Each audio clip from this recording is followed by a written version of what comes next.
Hi friends, ஆஹா கல்யாணம் serial next பிரேமோ என்ன மாதிரியான ட்விஸ்ட் ஆக்க போகுதுன்னு பார்க்கலாம். மகன் கிட்ட ரொம்பவே வருத்தமா ஐஸ்வர்யா சொல்லிக்கிட்டு இருக்காங்க.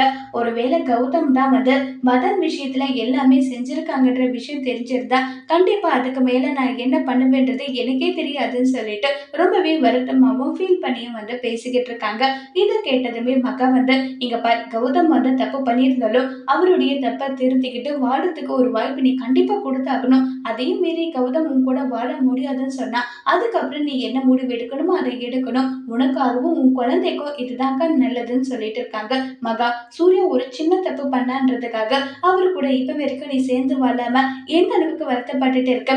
அப்படி இருக்கும்போது உனக்குன்னா ஒரு நியாயம், எனக்குன்னா ஒரு நியாயமா? எனக்கும் மனசுதான் இருக்கு. கௌதம நம்பி உன்கிட்ட கூட நான் எந்த அளவுக்கு விரோதமா நடந்திருக்கேன், இந்த குடும்பத்து மேல அந்த அளவுக்கு விரோதமா நடந்துகிட்ட.